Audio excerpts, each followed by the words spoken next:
You are officially invited. Yes, you're invited to join us in Fertility Awareness Mastery. This is my 10-week program designed to help you gain confidence using fertility awareness. Whether you're actively avoiding pregnancy or looking to optimize your cycles for conception, we have a spot for you. We start on January 22nd. Are you ready to jump in? Head over to fertilityfriday.com/group program to reserve your spot today. That's fertilityfriday.com/group program. This is the Fertility Friday podcast, episode number 239.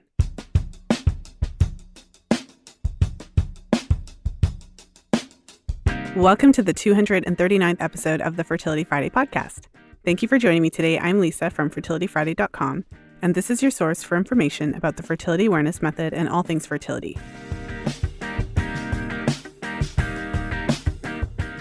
I'm excited to share today's episode with you. Today, I thought, in light of the new year, it would be a great time to talk about some of the things that you can do to improve your cycles.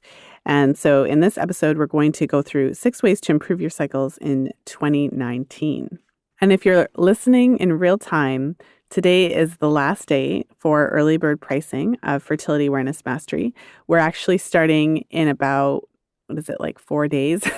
And so if you were waiting for the last minute to join us in the January 2019 Fertility Awareness Mastery, then the last minute has arrived. Make sure to head over to fertilityfriday.com/group program for information and also to apply so that we can make sure to secure your spot in this round of Fertility Awareness Mastery. So again, that's fertilityfriday.com/group program. So let's jump in and talk about some of the things that we can do to improve your cycles in 2019. I feel like the new year is a really great time to evaluate your habits and patterns and just really think about what's been working, what hasn't been working. And there's just this energy in the air in the new year. It feels like we're given a fresh start or like a blank slate or something like that. And so it's a really great opportunity just to take some time to evaluate. And so for those of you who've been charting your cycle for quite some time, I feel like in that case, you have a lot of data. You have a lot of information about what your past cycles have been like. And if you've made any changes or done anything in the past, you've already seen some of those benefits. And so what's interesting about the work that I do is that when I'm releasing a podcast episode or a blog post or some sort of information in general about fertility awareness, I always try to give a general overview. Because, of course, on a podcast, I can't address every woman's individual situation. So I have to provide information that is useful for, all women. And then really it's in my one-on-one work with clients that I can really dial down into some of the very specific questions. So I know that some of the most common questions, the specific questions about, your particular cycle that I get a lot in my Facebook group and in general, just social media and things like that are, what to do if I have mucus all the time, or what to do if I have a short luteal phase, or what to do if my temperatures are too low, or what to do if my ovulation is delayed, or if my cycle has changed recently. What's interesting about those questions is that they're very, very specific to your situation. And so, for instance, if I was to sit down with you and we were to work one-on-one and you had one of those challenges, the first thing I would actually do is take a detailed health history. So I have a sense of where you're coming from, what your history has been like, if you've used hormonal birth control for how long, if you've had any health issues that could contribute. And that's the first step, because there's a lot of symptoms that you can see on your chart, but really there's different reasons why you could be seeing them. So let's say continuous mucus is a good example. So for instance, if you have mucus every single day of your cycle, it can mean a couple of things. I mean, one of the things that it could mean is that you have an actual infection or something that needs to be looked at. So that's something that would have to be ruled out. It could also be a reflection of how you're checking your mucus. So a lot of women come to me checking mucus internally, and often they're actually seeing something every single day and assuming that that's mucus. But the way that I teach to check for cervical mucus, and just there's different ways to chart your cycles. There's lots of different fertility awareness-based methods. And so when I'm working with somebody, the first thing I want to do as well is establish their way of checking so that we're actually getting an accurate measure of, is this mucus or not? Are you really, so what you're seeing every day, is that actually mucus? Is it vaginal cell slough? Is it, what is it? And for a lot of women, they discover that it's not actually mucus that they're seeing every day. in addition to that, it could be a reflection of something happening in your health. So, for instance, I've seen patterns of continuous mucus in women who have food sensitivities and, issues with their gut health and things like that. So there's a lot of reasons why for just one thing, like one observation, I just listed like 4 possible reasons why you could be seeing it. And that doesn't encompass all of them. Like there's more. I just want to just kind of start the conversation by addressing that, because often I think that we have a tendency to want there to be really easy, simple answers to everything, especially when it comes to charting. Charting is very much something that you're able to do on your own. You're able to control it.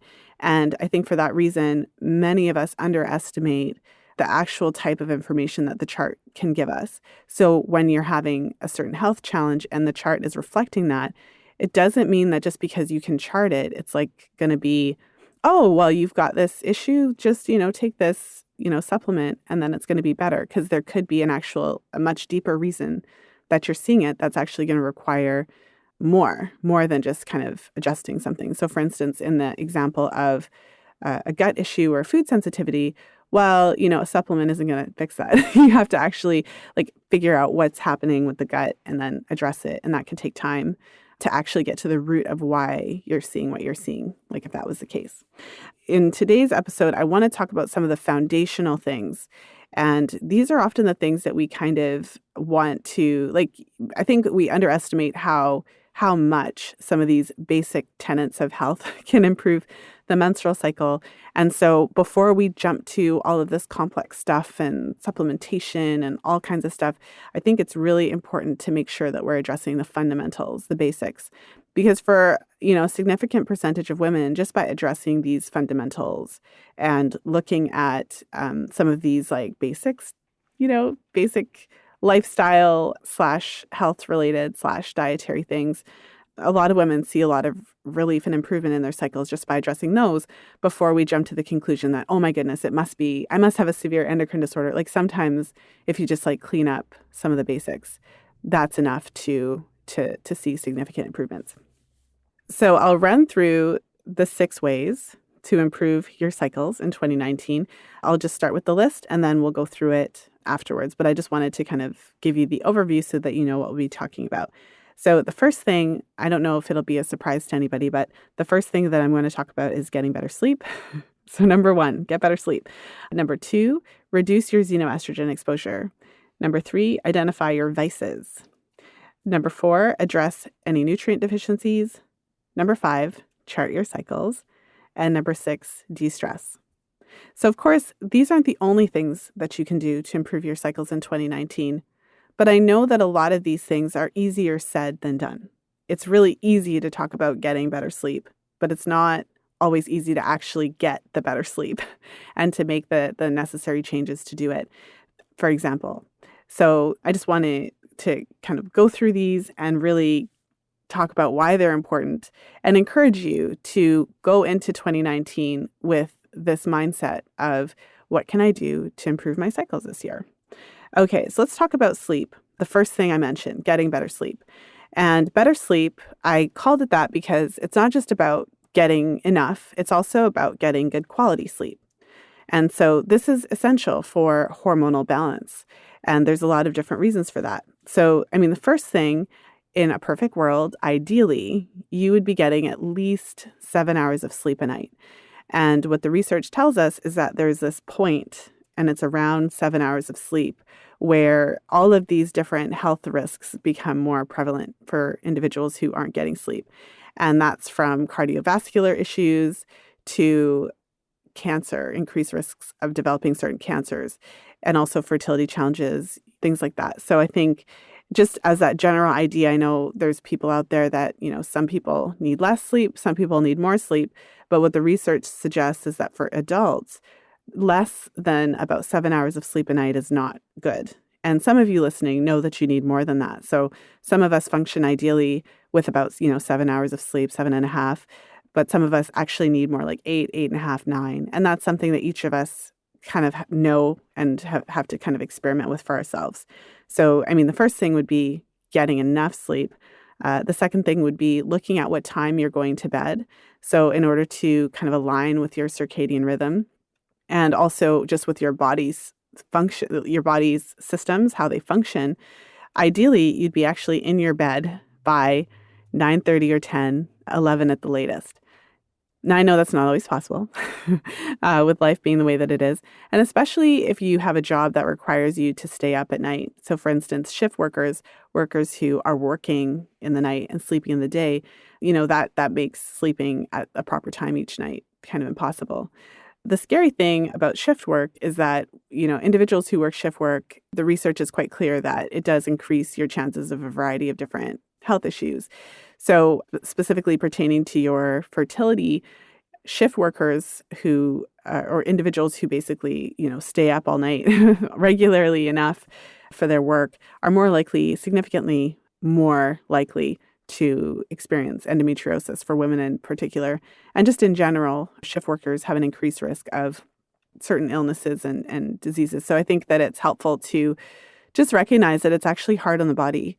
And if you're working shift work, you just do the best that you can to mitigate that by getting enough sleep, darkening your room when you can actually sleep during the day, or, just making sure to focus on the other areas of your life, getting exercise and eating healthy and all of the things that you can do, reducing stress just for overall health. But I think it's just helpful to know that if you're not in that situation and you're not having to stay up all night, then ideally you'd want to try to get into bed before 11. 10 would be better. And I say this, and it's interesting because in my situation, sleep has always been a challenge for me. Over the years, I've worked with a lot of different women for whom sleep is not an issue at all. So I know many of you listening, you get to bed early, you get great sleep every night. I know that some of you listening try to get good sleep, but often struggle with insomnia. So maybe you can get to sleep okay, but then you wake up in the middle of the night and then you have a hard time getting back to sleep, or you have to get up to pee frequently or things like that. And it can be really interruptive. Or some of you may have partners who have different schedules and that can kind of interrupt your sleep. And then others, you just stay up late, kind of night owl, don't go to bed early, and then typically tend towards getting less sleep. So whatever category that you fall into, it's really just about looking at that and seeing, is this something that I actually want to tackle this year? Is this something that I want to try to improve? And if so, then I suppose the first thing is just to acknowledge and identify and kind of look at what your patterns have been, what your comfort zone has been, and think about ways to shift that, really. So the time you're getting to sleep is important as well. And in addition to that, the sleep environment is really important. Now, this is something that has come up on the podcast quite a bit. It's something that I always talk about with my clients and in my group programs. But in addition to just getting enough sleep, you want to be sleeping in the dark. And by dark, I mean like actually dark. So when if you open your eyes in the middle of the night, you can't really put your hands in front of your face and see what's going on. And that means no LED lights, no lights sneaking in from the windows or those types of things, really actually literally dark. And so that's something to consider. And the reason why that's important is because when you expose yourself to, light at nighttime when you're supposed to be sleeping, it actually affects your hormones. So it's reducing your melatonin. Melatonin is what makes you feel sleepy. And at nighttime, our melatonin levels are supposed to be the highest, and then the daytime, the lowest. And there's supposed to be this inverse relationship between melatonin and cortisol.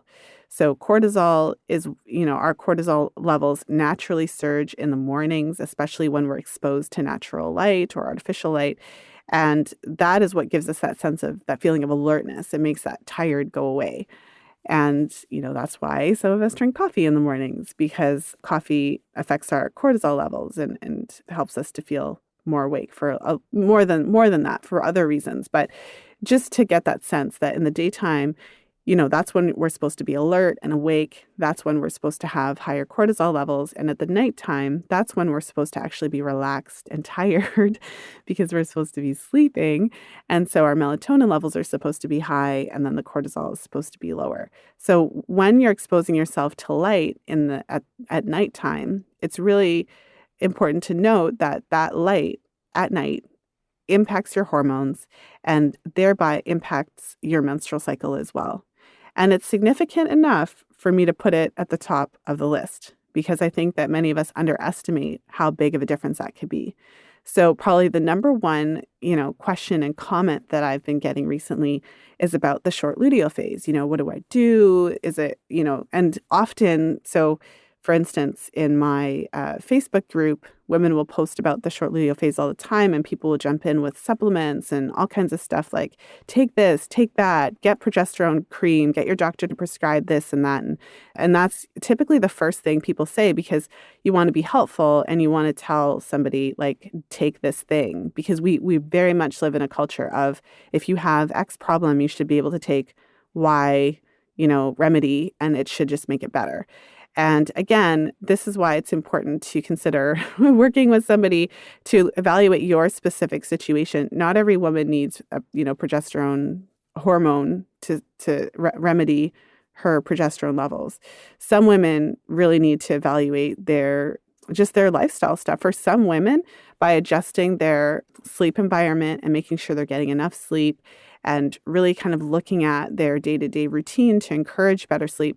For some women, that alone is going to improve their luteal phase, for example, because it's not like their bodies can't do it. It's just that we have to create the environment for our bodies to really just be the healthiest that they can be.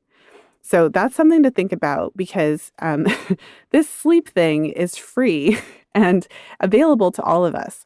The ability to, get into bed at a decent hour, and also, improve our sleep environment so that we can get the biggest bang for our buck.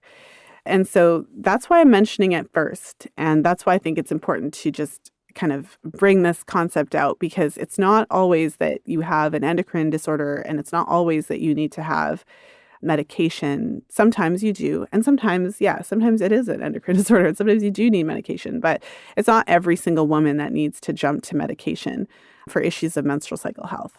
And what's interesting as well about the sleep is that, in addition to improving just overall the cycle length, and potentially improving the luteal phase and reducing some of if your progesterone is on the low side and you are seeing some of those signs, to kind of reduce some of that. In addition to that, sleeping in the dark overall can help to balance your hormones throughout your cycle, and can improve ovarian function, improve the overall cycle parameters. So just something to think about. Okay, so that's one, get better sleep. Number two, reduce your xenoestrogen exposure. I'm always talking about xenoestrogens and exposure to chemicals. And again, it's because we often underestimate how significantly all of these exposures can impact our cycles. And so when I say xenoestrogens, that's a word that refers to certain chemicals in our environment that they're not the same as the estrogen that we produce in our bodies, but they're similar enough in their chemical structure and makeup that our bodies can, respond to them as though they were a type of estrogen. But because they're not the same estrogen that we produce, they cause a variety of different effects in the body. And some of those effects are stronger. So some of them are more disruptive to our natural hormone cycles. So we can think of xenoestrogens as endocrine disruptors, because they're actually disrupting our normal endocrine functions. In order for our cycles to progress normally, we need to have a healthy balance of all of these different hormones. And so, we need to produce sufficient estrogen and progesterone and testosterone and cortisol and melatonin, and the list goes on. And really, these hormones are supposed to be in a very specific balance. When you're exposed to xenoestrogens, different chemicals that have estrogen, like properties, this can really offset what your body's natural hormone production is supposed to be. And what can happen is it can really just throw off your cycles overall. So the major sources of xenoestrogens for women is in our care products. I always say, like, every care product that was ever designed for women that's in the general commercial market contains these chemicals, whether we're talking deodorant or whether we're talking, hairspray or shampoo or lotion or perfume or all of these beauty products, makeup, whatever have you. Unless you're specifically looking for products that are free from these, chemicals, you can be fairly certain that they're in there. And I suppose in one way to think about it, if you only had lotion that had this stuff in there, it probably wouldn't be that horrible. I mean, it's not like our bodies can't handle any type of chemical exposure, but these days we have it coming from all sides. We have the beauty products, which is a huge thing. All of the beauty products that we use, unless you're specifically sourcing products that don't contain it. And then you got to clean your house at some point. And unless you're specifically sourcing non-scented products and products made of natural ingredients, then again, that's like another source of exposure. And then at some point you got to go outside and breathe air. And, we all know that the air is polluted. We've got cars and trucks and refineries and all kinds of stuff. So if you live, in a city, or even if you don't, I know I live in a city, and there are some days, especially in the summer, where you can smell it, like you can smell the pollution in the air. So again, just another source of exposure. And then, we all have to eat food at some point. And, our conventional vegetables, fruits, and, even our meat products, the vegetables themselves are sprayed, with chemicals, unless we're specifically sourcing organic vegetables or getting our vegetables from the farmers market, local farmers that don't spray pesticides on the food. So we're getting exposure through our food supply and conventional meat and dairy products, while those animals are eating genetically modified corn and soy. And genetically modified foods are specifically genetically modified to withstand the spray, the pesticides. So genetically modified foods are designed so that the farmers can spray them as much as they want with these toxic herbicides and things, and the plants don't die. So often genetically modified crops then have a higher level of some of these pesticides because there's no limit. You can just spray and spray and spray. And then those types of foods then are predominantly fed to the animals that we go on to consume. So again, there's so many different sources of these xenoestrogens that it's really important to start thinking about just in general. It's really overwhelming. And I think it's important to point out that we're not going to be able to avoid everything. You still have to breathe air at some point. And as I mentioned already, like the air is polluted. So this isn't about trying to eliminate all sources, but really it's about thinking of ways that we can reduce it. So even if you were to just pick like one area, so let's say, okay, for some of you listening, you've already addressed the beauty products and you've already kind of reduced your exposure. You've kind of swapped out some of your products. Maybe in 2019, you can look at some of the cleaning products. Maybe that's something you haven't done yet. I know for me, I swapped it. This process of really kind of cutting down and reducing my exposure, it occurred over a period of several months. And there were certain things that I didn't do for quite a while. So one of the challenges that I remember experiencing for quite a while was that I'm trying to get rid of the cleaning products, but then I would buy these natural cleaning products and they wouldn't clean anything. And that was really frustrating because, I'm trying to reduce the chemicals, but then you still got to clean the toilet, right? So it took me a little bit of time to find the products that were free of chemicals, but that actually worked. That was one of my challenges. And so now I feel fairly comfortable with the products that I have. One of the last kind of household cleaning products that I replaced was dishwasher soap. So I was still using like the regular dishwasher soap that had the smell and everything for a while because I had tried the natural stuff and it didn't work. But eventually I experimented with a couple different brands and now I've found a few that actually do work where I put non-scented clean ingredients. I put those in the dishwasher and, the dishes actually come out clean, which is important. As a busy mom, I don't have time for stuff that doesn't work, stuff that isn't clean. Again, I just want to stress that this is a process. This is something so when my clients undertake this reducing xenoestrogen process, they're often doing it over a period of say 3 months, 6 months. And some of the things that you can really do as you kind of get into it more, some of those things don't come until like a year later. So it doesn't have to be perfect. The goal is to reduce your exposure. And something I'll mention as well is that I'm primarily focusing on xenochemicals. So these are like artificial, synthetic, like man-made chemicals that have these qualities that are similar to estrogen. But there are actually plant foods that contain phytoestrogens that have a similar effect to these xenochemicals, meaning that they disrupt the endocrine system. So soy foods in particular, the research shows that soy foods, the way that we process them in our modern processing era, the way we process soy foods is very different to the way, say, traditional cultures process soy. I actually saw this interesting documentary recently, and it was talking about how soy sauce. That's what it was. How soy sauce was traditionally processed in hundreds of years ago. How just the traditional preparation of soy sauce, and it was really fascinating because some of these producers, they would produce soy sauce, like it would take like a year or two. It was almost like wine to let it like really sit and do its thing.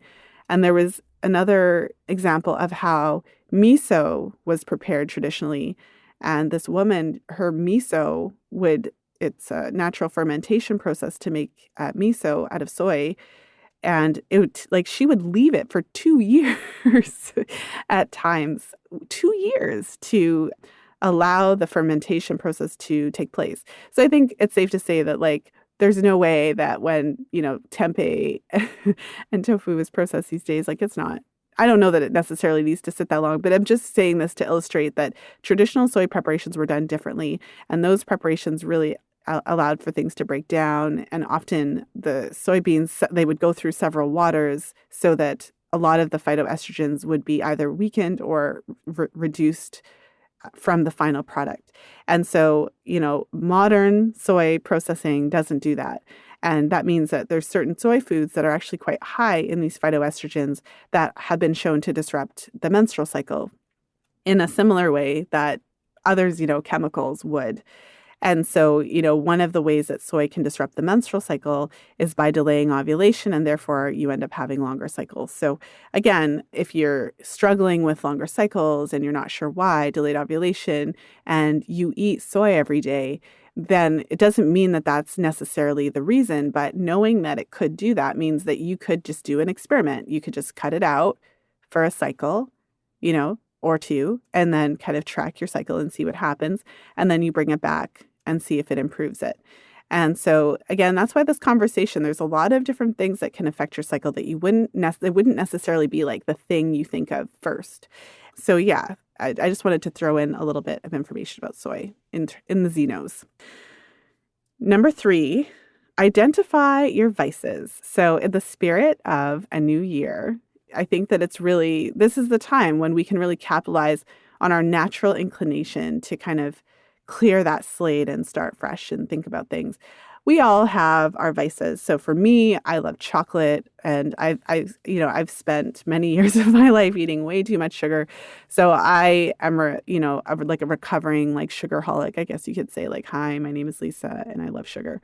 And over the years, it's been a process for me to really reduce it. And I shared an episode recently, which I'll link in the show notes page of this episode, to share with you the top ways that I have reduced my sugar consumption, because really for me it's been this super interesting, really long journey of trying to break that habit. And I really love chocolate. And so finding ways to, enjoy life and enjoy the foods that I love, but without the additional sugar hit that does affect my cycle in very obvious ways.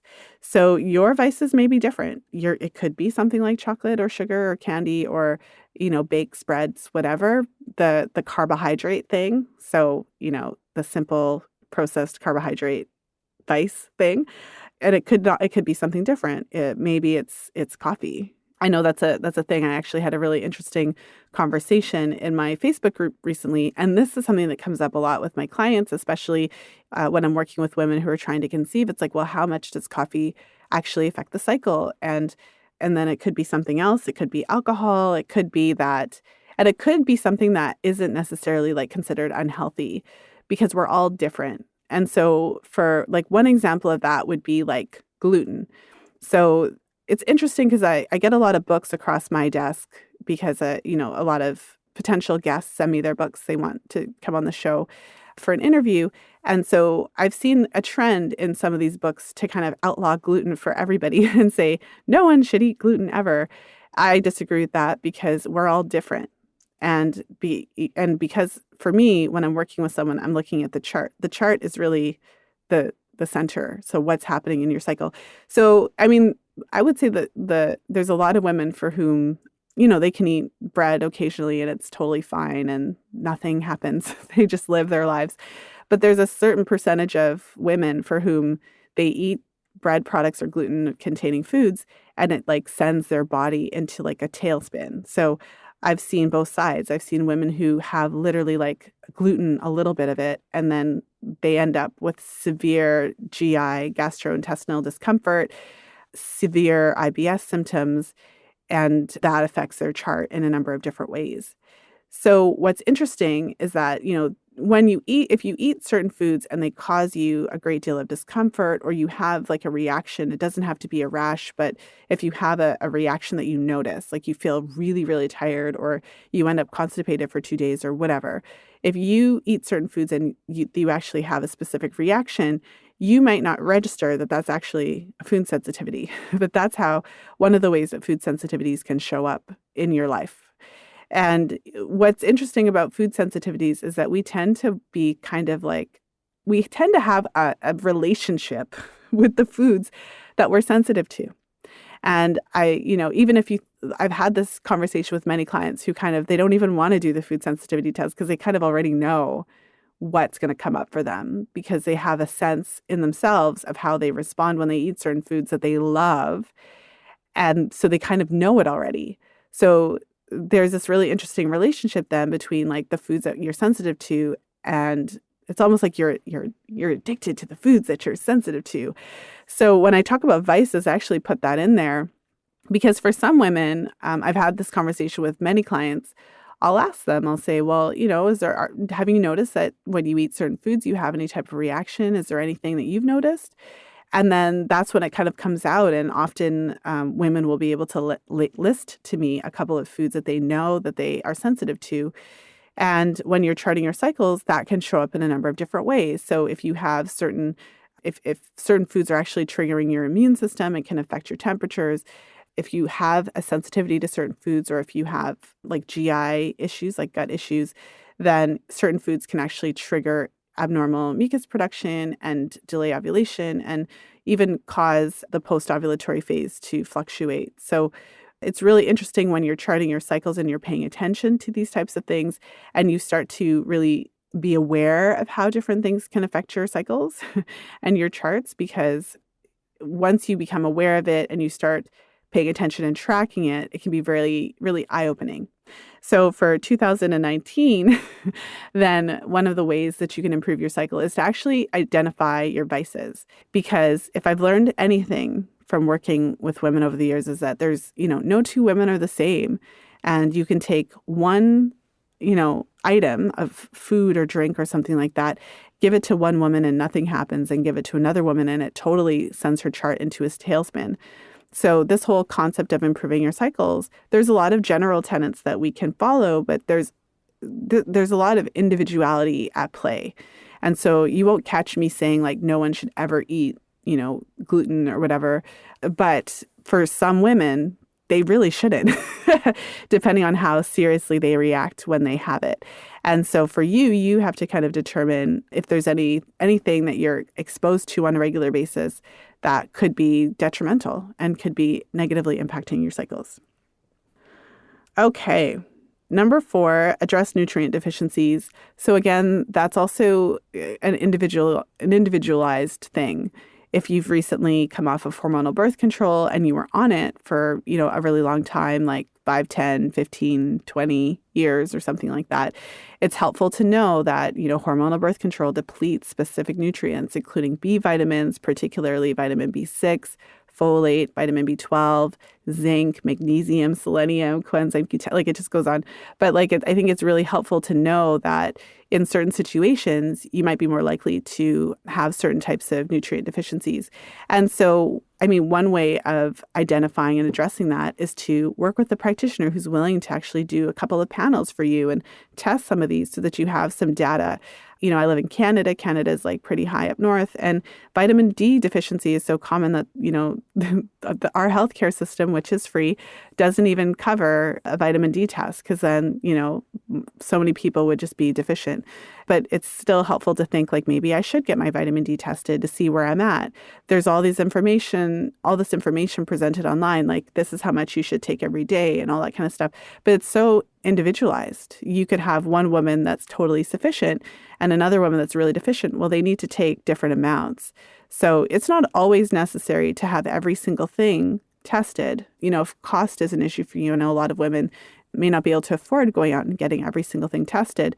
But if you are able to consider that, or if there are certain tests that are covered for you or that your doctor is willing to do to determine your nutritional status of several different, areas, it's helpful to think about that and address it specifically, because your menstrual cycle, your hormone balance, your normal healthy hormone production is dependent on a lot of these different nutrients. So vitamin D is a good example. Vitamin D deficiency is associated with a whole host of challenges, specifically in the area of fertility, from making it harder to conceive and carry, making it more likely for you to have a miscarriage, more likely to experience, ovulatory disturbances. So that's just one nutrient and one example of how correcting certain nutrient deficiencies. So to continue with the vitamin D example for just a little bit more, women with polycystic ovary syndrome, so women who have like an established pattern of ovulatory disturbances, which is typical of PCOS, are much more likely to be deficient in vitamin D, as are women who struggle with infertility. So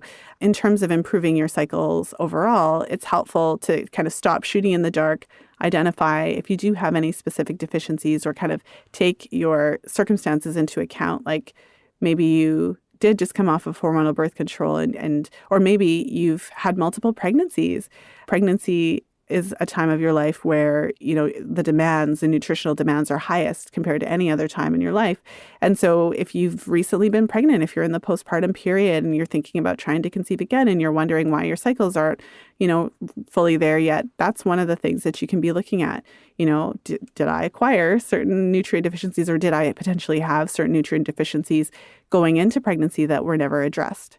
So I would say that's extremely important and also highly individualized. Number 5, chart your cycles. So, of course I'm going to say that, but you may be wondering like how, or you may not, but I wanted to include the chart your cycles as one of the ways that you can improve your cycles in 2019 or whatever year you're listening to this in, I should say. Charting your cycles is really helpful for so many reasons. At the very, when you first start, it's really helpful in establishing a baseline so that you can have a couple cycles under your belt and start to see what's normal for me. When do I typically ovulate in the cycle? How does my cervical mucus pattern typically show up? What does it look like in my fertile window? How long is my post-ovulatory phase usually? That's kind of the first step of establishing a baseline and kind of getting a feel of what your cycle is typically like. I would say the second step comes as you continue to chart over a period of time, because then you start to see wow, certain things do affect my cycles. I didn't realize that exercise affected my cycle in this way, or that stress affected my cycle in that way, or that, that thing that my favorite, my favorite vice, my sugar consumption or my carb consumption or my alcohol consumption, for example, if that's one of your vices, I didn't realize that it affected my temperature in this way, or that it affected ovulation in this way, or whatever the case is. So charting really helps you to get a baseline, and it also helps to connect you to the fact that all of these lifestyle factors do make a difference to your cycles. Some of them in subtle ways and some of them in super obvious ways. And so charting your cycles and one of the things I should mention, I mentioned this a couple of times on the show. I'm teaching a specific method of fertility awareness charting that's quite detailed, especially as it relates to cervical mucus. But a lot of women chart their cycles in different ways. Before we discover fertility awareness in its kind of in-depthness, many of us just chart when we get our periods and we just kind of track that.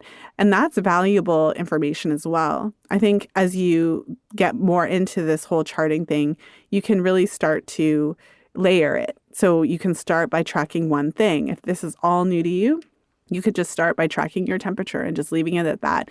And then as you get more comfortable, you add in your cervical mucus. And then as you get more comfortable, if you desire, you can add in your cervical position. But you can also add in other things. You can add in, if there's a specific thing that you want to pay attention to, maybe you have headaches from time to time and you want to get a sense of if that's related to your cycle. So you put, you note if you have a headache, or maybe you have breast tenderness sometimes and you're wanting to get a sense of like if it's happening at a certain time of your cycle. Maybe you notice that you have ovulatory pain. And one of the interesting questions that came up in my Facebook group recently was around whether or not you can kind of tell like which side of, like does ovulation really, what's the word, alternate between left and right ovaries. And for some women, it does. For some women when they feel ovulation pain, they can actually note that. So you can actually know, okay, this time I felt it on the right. Okay, I felt it on the left this time. And so anything really that is of interest to you or that you're curious about or that you're concerned about, you can track that and track it with your cycles. And that process of doing that can be extremely enlightening and empowering, because all of a sudden you realize that like, whoa, I actually have a lot of control over what happens in my body. You may not have thought you did, but with the decisions that you make day to day, you actually do have quite a bit of control over your cycles in a way, because your cycles are constantly reflecting back to you what's happening in your overall life and health. And number 6, the last point of the day, is de-stress. So much easier said than done, I know, but it's worth a mention. I had a lot of great feedback from my recent interview with Dr. Jerry Lynn Pryor, and I thought it was really fascinating because I know that there's a lot of different reasons that the luteal phase can be affected or that progesterone can be a bit lower. And when I asked Dr. Pryor, what do you do about it? What do you do if your cycles are, if you're concerned about progesterone and, all of those types of things? And she basically said, like, meditate to get, to reduce the stress. I think it's really important just to point out that many of us really seriously underestimate the impact of stress on the cycle. And again, it's a lot easier to go buy a supplement and go get some hormone cream and do all of this stuff. It's a lot easier to do that than to actually look within and address some of these issues. Stress is a really hard topic. What I love about fertility awareness is that it makes stress more tangible. So I have worked with clients for whom, they go through all the testing, they check all of the things. They make sure, is there an endocrine issue? Is it this? Is it that? Is it nutrient deficiency? Do I have some rare, infection or virus or whatever? You go through everything. And then really what you get as per the chart and the patterns that we're seeing on the chart is that it's stress. And it's not always as simple, because every woman's case is so different. But for some women, the issues that they're seeing on their cycle are stress related, and potentially chronic stress and related to issues of adrenal, HPA axis dysregulation. I think we really just underestimate it. We live in a very interesting world. It's highly masculine. There's this energy that is really driven, and we're really expected to just go, go, go, go, go, kind of like machines without a break. And a lot of us find ourselves in really stressful jobs or relationships or situations or whatever the case is. And I think that we can easily underestimate how constant chronic stress can impact the cycle. So much easier to think of grabbing a supplement than to actually think of rejigging your career choices or changing jobs or making some huge fundamental changes in your life. But I think with charting, you can start to see how it affects you. So for a lot of the women that I worked with, it's really, they're just so surprised to see how stress can affect your cycle. And so acute stress is a little bit easier to tell, acute being a specific situation or something that happens. Because if you have a really stressful month, and then you notice a specific change in your cycle that month because of that. When you kind of look back and analyze everything, it happened around the time when that specific stressor happened. That's okay, wow, you can see this acute stress affects my cycle in this way. And typically that's it can interfere with your ovulation and delay it or change it. And then also it can interfere with your post-ovulatory phase and potentially change the length, shorten up your luteal phase. And so when you see those specific things, it's okay, this is an acute stressor, this can affect me. But the chronic the effect of chronic stress can be a little bit harder to see, because chronic stress, meaning if you have like a really like bad boss or something, or a really tough job and you're just always like stressed, you could have been in that position for so long that you don't necessarily feel it anymore because it's just a way of life. But in your chart, if you just see this continuous pattern, I call it like a low hormone profile, but just like this continuous pattern of basically stress showing up in the cycle, certain markers like signs of elevated cortisol, lower progesterone, and low hormones in general, and there's no real explanation for it, that's a little bit harder.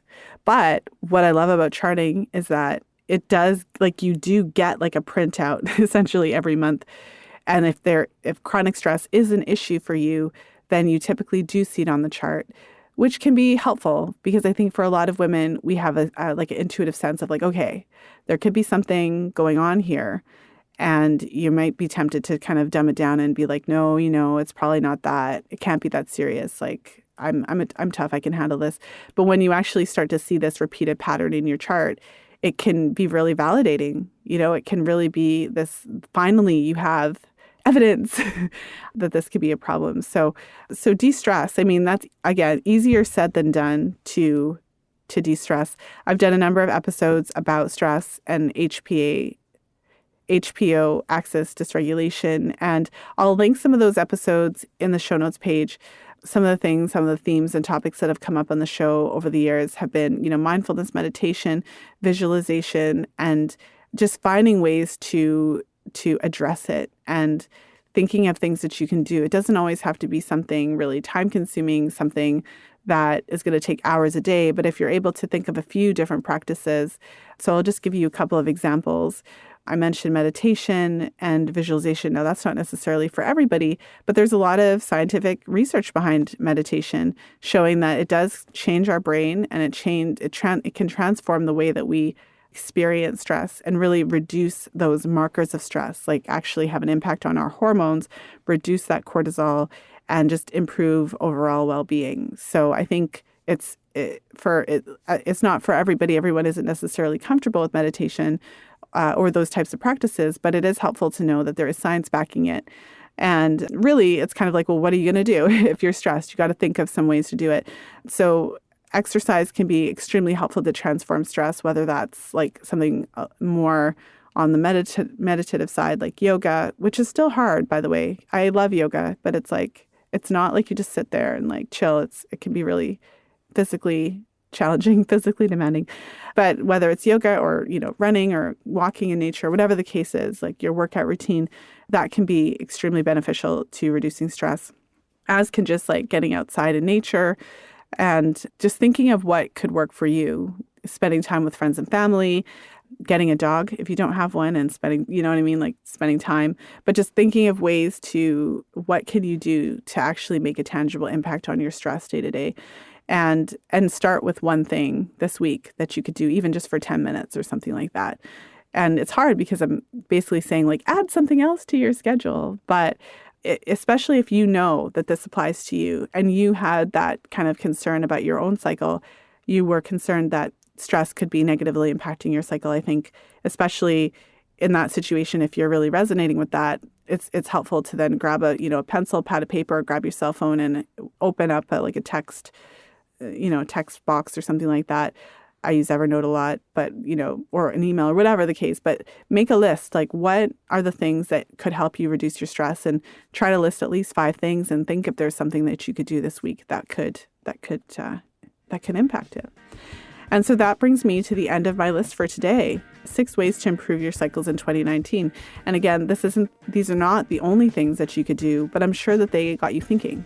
And I'm sure that if you're thinking of something that I may have missed, I would love to hear about it. You can join us in our Facebook group. fertilityfriday.com/community is the link to join us in there.